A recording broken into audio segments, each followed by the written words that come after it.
चलित खरीफ ऋतु में राज्यर समस्त 63 जिले में धान संग्रह प्रक्रिया त्वरित भाव जारी रही।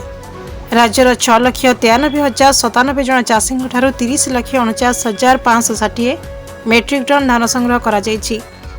एही प्रक्रिया रे चलित वर्ष चाषी माने सक्रिय अंशग्रहण करुवा लक्ष्य करा जाउछि।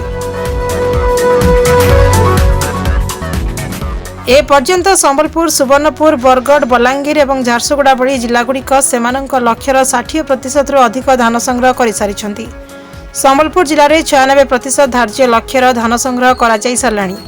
आज सुधा 61,650 जन चाषी धान संग्रह शेष होईछि, जहाँ गत वर्ष आज सुधा 56,831 जन चाषी सेमानक धान विक्रय करथिले।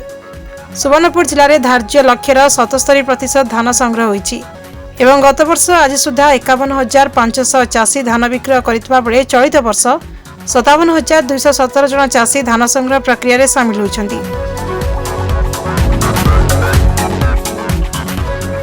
अन्यपटे गंजाम रे मोट 476 मंडी कार्यक्रम अछि, जेउथिरे 45,255 जन चाषी धान विक्रय करि परिछन्ति। गत वर्ष समान समय 18,121 जन चाषी धान विक्रय करथिले।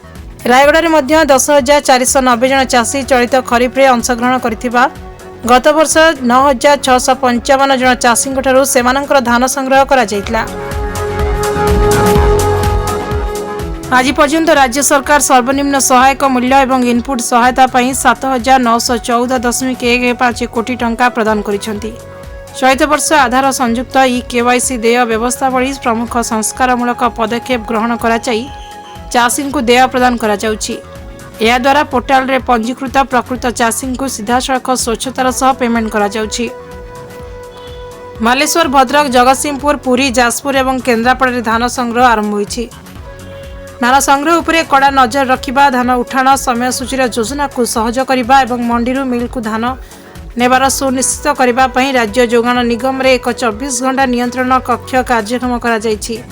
धान विक्रय संपर्कित जेकोसी समस्या थिले टोल फ्री हेल्पलाइन 1967 माध्यम रे जोगाजोग करिवार व्यवस्था करा जायछि।